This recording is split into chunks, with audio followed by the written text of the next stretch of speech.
Welcome to the new Sex and Happiness with Lori Handlers and her partner Michael Gibson. You're about to dive into a world where amazing sex is just around the corner. And happiness is available to everyone at any age. It's time to learn a little, laugh a little, and explore sex and intimacy from every angle. Hi everybody. You're listening to another episode of Sex and Happiness. I'm Lori Handlers. And I'm Michael Gibson.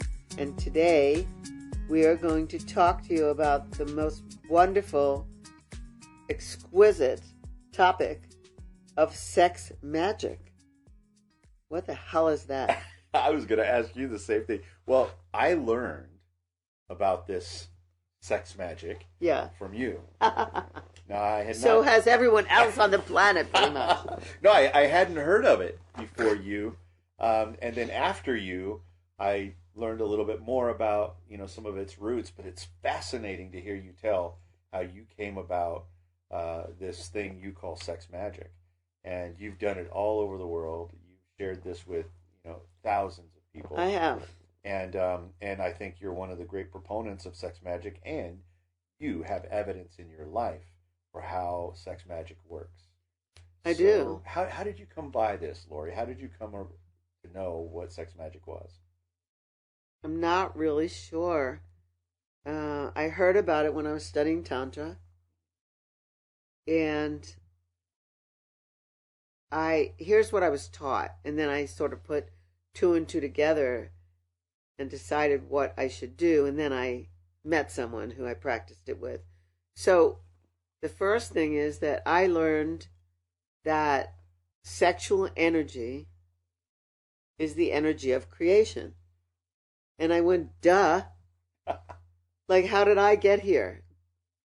Two people got together and had sex, and then I got here. Right. It's a miracle that I got here. It's, science doesn't actually know what happens. It's kind of an alchemy. It's like, oh yeah, they know that a sperm fertilizes a zygote, but like, really? How did people get created like that? How did animals get created like that? How did sperm whales get their name? You know what I mean? Like all this stuff. The mystery of DNA and all the rest of it. Exactly. Right. It is a mystery how it got created. Now, I'm not going to go into the God story, and I'm also not going to go into the evolution story. Evolution story. I don't care. All I know is that a sperm impregnates a zygote or fertilizes a zygote, and there's no bees involved. There's no birds. There's no birds involved, but something internally happens inside of a woman's body in the area called sex, in the genital area, which is called the second chakra, the sex chakra, and then all of a sudden a life gets formed. If that isn't the energies of creation, if I'm not God and you're not God, creating something like that, then what? Yeah. Like, really? Right. Something outside is doing it? I don't think so. So, then I said, well, I don't have to only use this energy for creating a baby. Someone might have said that to me. Like, it might have been my Tantra teacher. I don't know. But all of a sudden, it got in me, like, the idea clicked for me that, well, human beings use the energies of creation to create a lot of things, not just babies. As a matter of fact, human beings create all kinds of things. They can create computers, telephones that are computers. They can create cars that drive themselves. They can put people on the moon. They can shoot Sputniks into space. They can, they can create recipes. They can talk to each other long distance. I mean, human beings can create a million things. Now, dolphins can't do that. Even though dolphins still have to fertilize an egg and to have a baby dolphin, no other species has the capacity to use their creative energy to create other things, other stuff. Right. big stuff, little stuff, Mardi Gras beads, whatever. I'm saying that because we came from Mardi Gras. Just came back. Yeah, so human beings can take this energy that's housed in the sacrum, what's called the sacral chakra, and they can create other stuff. And so I found out that while people are proponents of the law of attraction, the secret, in air quotes, right? Yeah, the secret, like I can focus on what I want, and then I will attract it to me, and it will come. If I use my sexual energy in the intention setting of the attraction, then I am using the most powerful energy around, the energies of creation. That the mystery of creation gets put towards everything I want to create, which is different from making a baby. Like any animal could do that, but any animal can't make a computer. Right. Can't do a motherboard. Can't do things, So I don't know who I heard that from. I don't remember. All I know is the minute I heard it, I went, that's it. Yeah. And then I realized that's what they left out of the secret. So I started to use my sexual energy to create everything I needed and wanted. I used my sexual energy to finish my book, Sex and Happiness, The Tantric Laws of Intimacy. Amazon bestseller. International Amazon bestseller. #1 bestseller. I used my sexual energy to make a film about my bliss course, Beginner's Tantra. I used my sexual energy to make another few films. I used my sexual energy to make this podcast. Because everything was happening at once. I was in New York and it was crazy. And I had to use my sexual energy to expand myself so that it could all happen, because it started feeling overwhelming because everything was happening at the same time.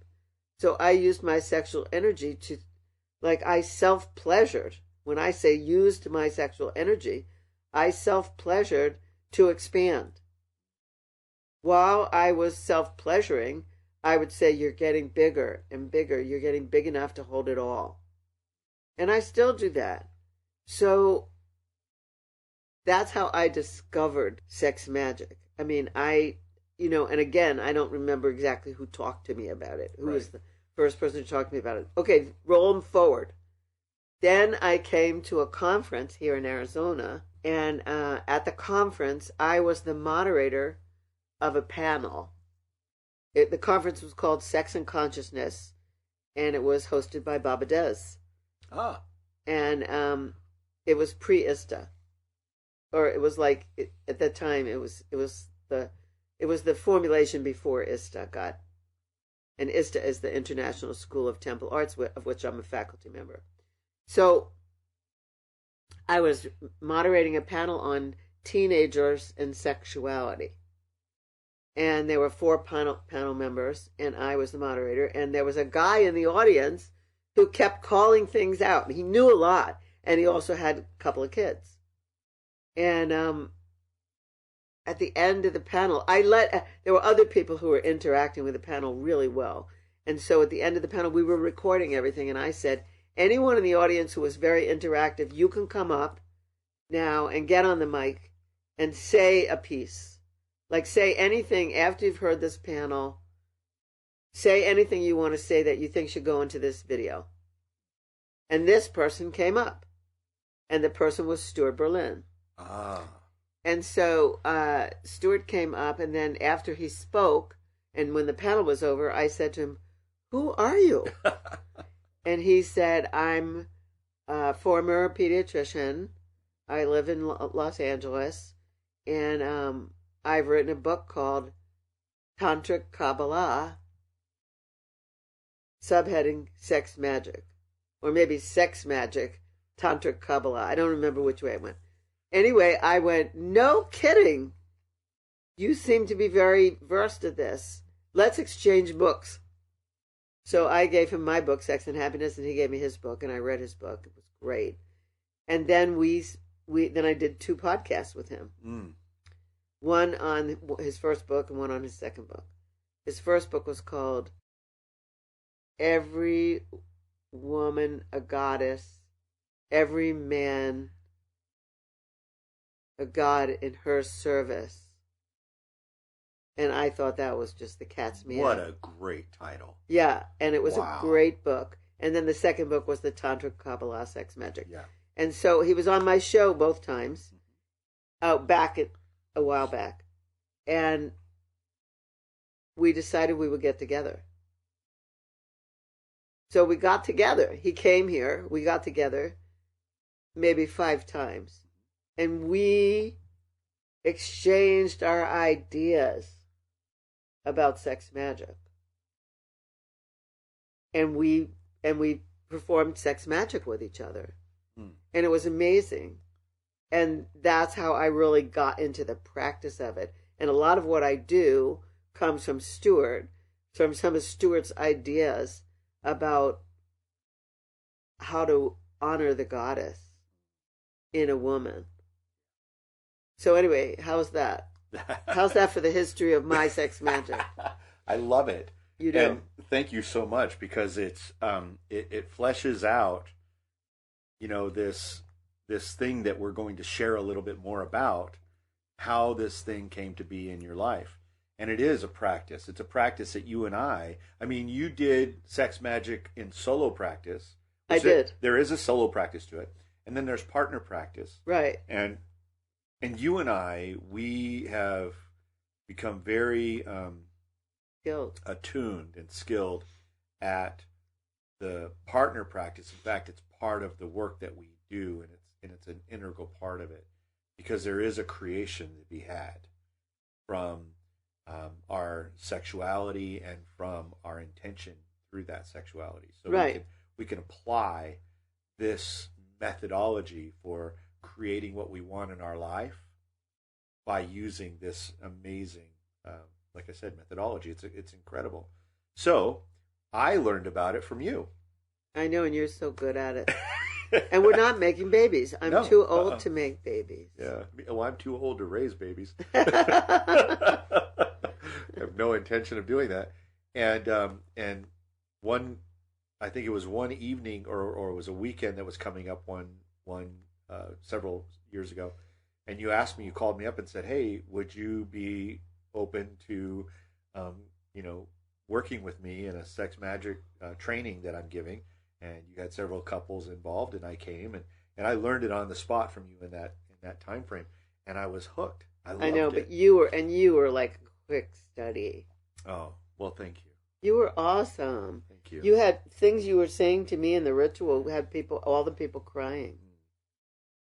You were so intense and beautiful about it. So, shall we talk about it? Yeah, let's.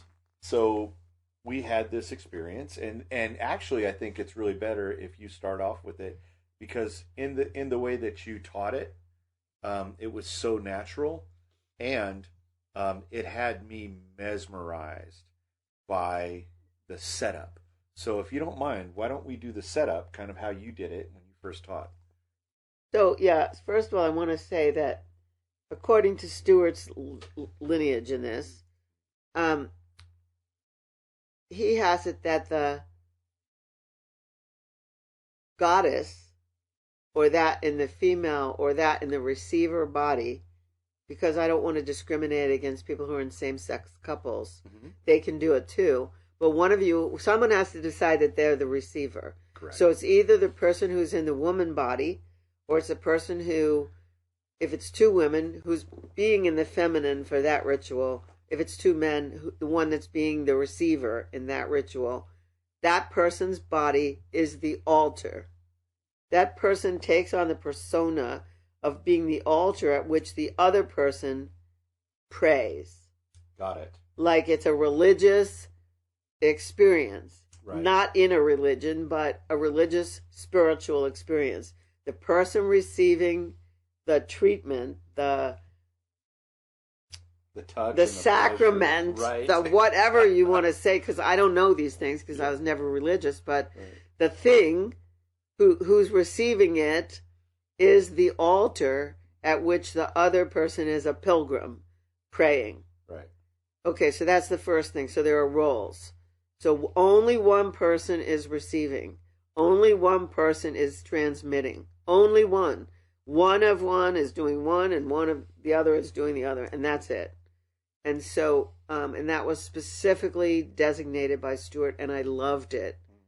And because much like you, he wants to bring out the goddess in every woman. So it was very gender identified. But because I work with so many people who are not gender identified, not by what is it?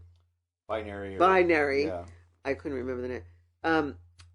I've said, if you're a same-sex couple or you're gender bending, you just have to decide who's going to receive. Right. Assuming you're doing it partnered. Okay.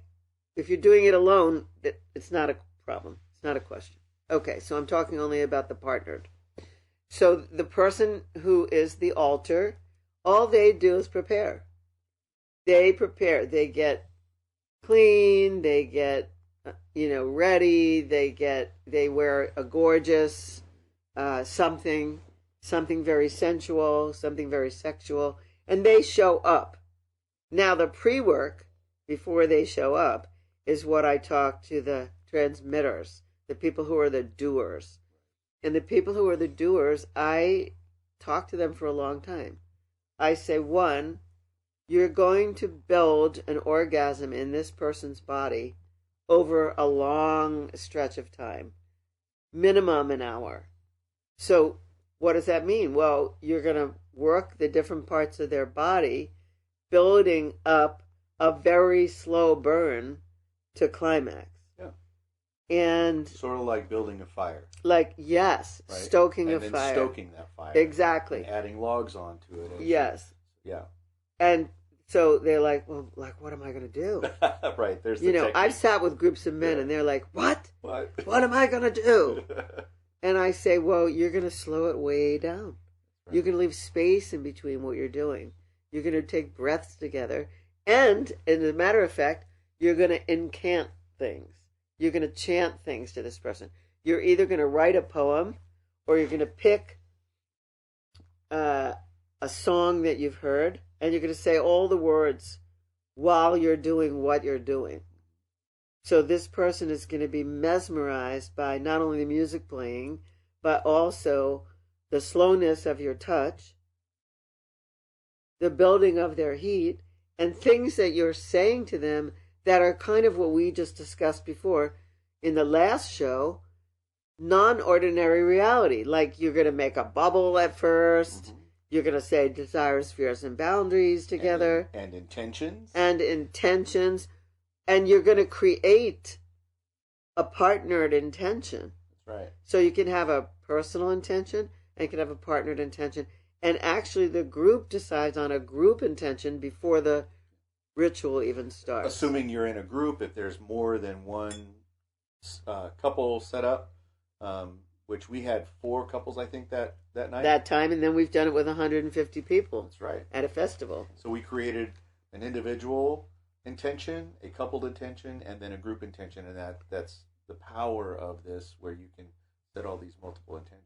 Yeah, this is the real secret. Yeah. So then, and then the directions that I give to the receivers, I said they only had to show up, but that's not true. Not only do the receivers have to set an intention, but they don't hurry to climax, to have an orgasm. They don't hurry. But when they do have an orgasm, when they're just about to have an orgasm, they have to speak out loud the intentions. And they have to shoot the orgasm along like a rocket out of the crown of their head that carries the intentions. And it carries the intentions into what you might call a matrix in the sky, in the universe, in the atmosphere of every orgasm that's ever been. So it's connecting with all orgasms that have ever been on the planet. And that's a lot of power right there. That's right. That's more than rocket fuel. It is. It is. It's very powerful. And so they have to focus on that. Now, at the same time, the giver, the doer, is saying things to the person like whatever they're saying. So the things you said to me were amazing. That's what made me cry, and it made other people cry. Yeah. You want to give an example of what you said?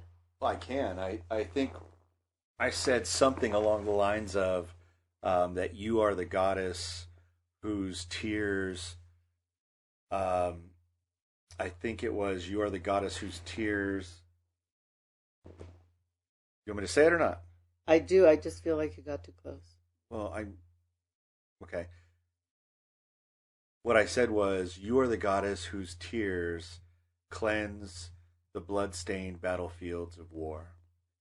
You are the goddess whose tears cleanse racism and ends hypocrisy, and you are the goddess whose tears cleanse. And that's really was the motion of it, was that you are the goddess whose tears cleanse. And at the end of that, I mean, yeah, there were everybody. I wasn't really aware of what was going on elsewhere in the room. I was pretty much focused on you, and it was really beautiful at the end because they were in tears, they were like crying, and they listened to you, and then they were crying in their own intentions. It was beautiful. Yeah, it was beautiful. It was amazing. Yeah. And so, I mean, that wasn't the whole workshop. There were other things that took place in the workshop that prepared people. We did lots of emotional release ahead of time. And but that was the Saturday night ritual in the weekend. And then I served champagne. After everybody does their thing, which the music cues people up to, like you were also the lead giver. Right. So you had to round people up to the musical cues and let them know when the music was going to crescendo, and then when the orgasms had to take place, because we all had to do it at the same time. Right. You want the orgasm to be all happening in concert, just along with the music. And so we're bringing this to a close. Like there's a climax. You're like a maestro. There's a climax to be had, and this is the moment. Like it comes to that moment where it's all, you can feel the electricity of the power that's going on around you and on the table. So oh yeah, they're all massage tables. We had like 4 massage tables and one pod that was on the ground. And we've done it with people that were, like the 150 in Mexico. They were all over the place, right? They were spread out everywhere. Yeah, throughout the hall. Yeah, and so these are this is the final, like the final moments of it, and then there's of course a time of integration and completion, and something I want to mention, and I know I'm going to kind of go back just a little bit, but as for the giver, I like to call them kind of like the high priest, and then you have the shaman. You have your person who is sort of like the god or the goddess that's going to be releasing that amazing energy, this powerful energy, this sexual energy. There's a bit of some preparation on the part of the giver. And one of the preparations that I do, and this is something that you taught me, was to create a temple space, to set up. So for instance, if it's just you and it's just a couple, the giver, you want to take the time to set up the temple space, and you want to make sure that you touch all 5 senses. The first sense might be smell. So wait, I just want to interrupt you for a second, because you have to do this if you're doing it solo also. Correct. So this would be for either solo or partner or group practice. Correct. So you have to set up the temple space. So the 5 senses: smell, touch, hearing. You're going to play music, and then visual. You want there to be soft lights, candles, tapestries, something that will be very temple-like, and then taste, and something that's very good to have at the end, which is something you just mentioned, is to have some champagne, maybe Prosecco, chocolate, strawberries, whatever, something. But you want those five senses to be heightened. I think we had ice cream. Yeah. We had champagne, and we had ice cream, and we had berries. Yeah. So it's quite exquisite. It's such an experience to have. And it's an exquisite experience. And then by the time you come to the completion of the climax, all of this has been moving you in a direction. And then when you get to the end, then you can just relax. And you can relax into just the beauty of the feeling of the moment, the way that you've connected, the way that you've experienced each other, and the way you experienced that power going into the void, into that place that you call the matrix of orgasm. Yes.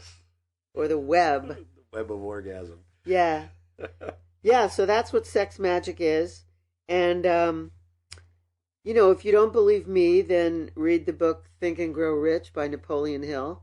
And he talks about it in chapter 11 of Think and Grow Rich. But most of the business people that I know who read that book had no idea what Napoleon Hill was talking about. But I do. Yes, you do. So that is our bit on sex magic. And you can set any intention that you want. One of the ones that I like that we set, and we set it pretty often, that we talk about is forever bodies. Yes. Living healthy and long, long lives. And being, I think that's really important. And so that's something I would definitely encourage folks to take up, think about. We also set the intention to do couples work, and now we are. Yep. One of our favorite ones, and this is the one that's the latest, is doing our VIP vacations with couples. Exactly. Yeah. We're taking couples who are either shy and don't want to be in a group, or couples who are high profile and they don't want to be mixed with other people. They don't want people, they'll be recognized or whatever. So we're taking them away to exotic places in the world for something like 4 days and teaching them. It's like a one-on-one session, only it's us as a couple with them. And we've started to do that. So yeah, if you're somebody that's hearing this and you have you want to come with us and do these kinds of things, please contact us through the website lauriehandlers.com. And if you know somebody, if you know couples who are in trouble and they just don't know where to turn, and couples therapy doesn't really do it. I'm just going to say it's not. Talking about this is not the same as sexing about this. Right. It's not the same as setting desire spheres and boundaries and intentions about this. It's really different when you're embodied and you can return to love. Those are the kinds of things that we teach at our VIP couples retreats. And so please have people that you know contact us. We are available, and we want to take you to where we are, which is like this amazing space, and you'll be creating things through sex magic. So thanks for saying that. That's a beautiful invitation, by the way. Yeah, it is. That's the ask.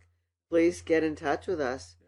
Please take action. If you're sitting there listening to this and you're going like, I wish we could do this, get on a call with us. Yeah. We'll take a call from you, and if your partner is stubborn, we'll talk to your partner. And if it's you that needs some convincing, we'll talk to you. We're not going to twist your arm. If your heart is beating and you're listening to this, you know that you need something. Just call us. So, yeah. Well, listen, next podcast, yeah, we are going to talk about how couples are an endangered species. Right. And the difficulties that couples have in not only keeping love alive, but not killing each other. Right. Or not divorcing. Right. Or not cheating or whatever people do. Yeah. It's crazy, justified, they think. So, yeah, we're going to talk about that. And we would love to hear from you. So please do get on the mailing list. Go to LoriHandlers.com. Write to us. Send us any questions that you have. Actually, send us ideas for things you want us to talk about. Yeah. We have a lot of ideas about a lot of things that have to do with couples.